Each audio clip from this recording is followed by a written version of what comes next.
was the mood like at training tonight after that emphatic derby victory over Mounts Bay? I think the mood was good, but I think players are probably not disappointed, happy to win. Obviously, local derby means more winning that more so than the points, but I think we know we could have done a lot better. So, there's big expectations for this weekend. We're going to try and put right what we didn't execute properly last weekend. On that subject, it was a rather sublime handling display against the Bees, only to turn up against Bay and quite literally throw the ball away for much of the game. What's been said about that and what's been done to try and put that right this time around? I think had we played Mounts Bay and they'd been from Newcastle, we probably would have put 60 points on them.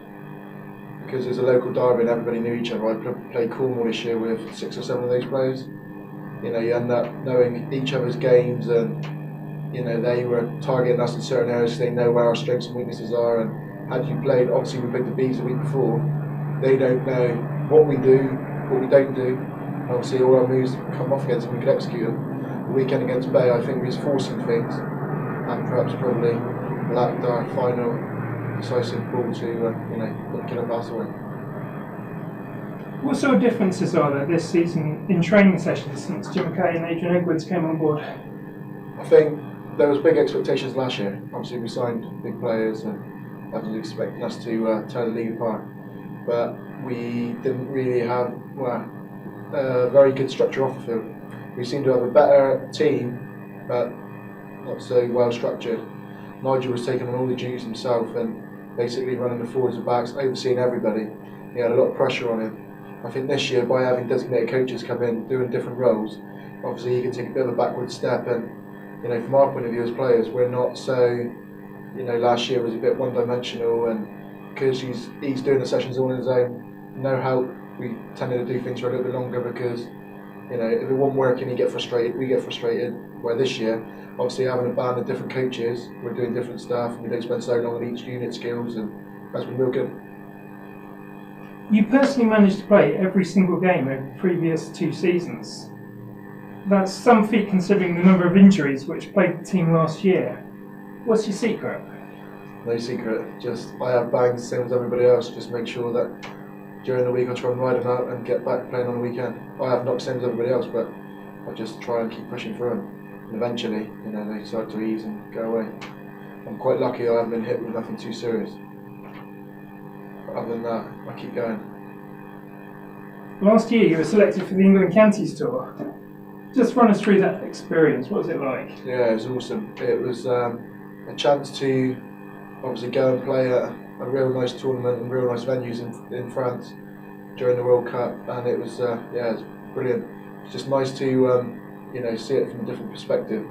I was obviously full time for 2 weeks, training 3 times a day, and it was really, really good. Seeing the way that it was so professional with doctors and physios, and the treatment you got, and it was top notch really.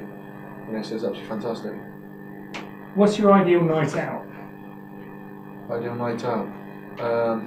Probably bus trip home from a relatively close game, a few drinks in the bus, get in the mood, and then out to Truro with all the mates. What competitive game do you think saw your best ever performance? What, rugby-wise? Yeah. I don't know really, because that's a bit of a strange one, because every game, after every match we play, I kind of analyse how I play. I think some games I scrummage really well, and I can be real dominant scrummaging wise, but perhaps I don't do as much around the field as I like to do. And other games I perhaps don't scrummage as well as I could do, but I seem to carry a lot of ball and make a lot of ground. So I don't know really. You sound like you're very self-critical. I'm trying to find a happy medium where I scrummage really well and carry loads of ball, and try and find that ultimate game really. It's the aim. Hasn't come yet though. Not yet. Fair enough. What do you do to pay the bills? I work for a roofing company during the day, and obviously play rugby, train hard. But yeah, that's what I do, work for a roofing company. What's your favourite film? My favourite film?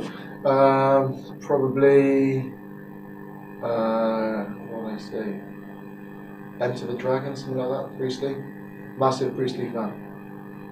So I'm a second dan black belt in karate, and I've got international honours for karate.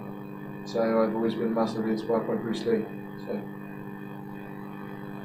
This weekend seems an early top of the table clash against Blaydon. What are you expecting from the Northumbrian side? Blaydon will be quite tidy. They've proven in the last 2 games, you know, they're no mugs. They're there for a reason. They've picked up 10 points so far, same as we have. But I expect them to come down, to be physical. We'll match them head on, and we'll come out with a win. You know, not too many sides have come to Redruth this year and beat us, and I certainly don't think Blaydon will be one of them. Well, we look forward to seeing that win. So we just have to keep it rolling. Cheers, Darren. Thank you very much. Brilliant. Thank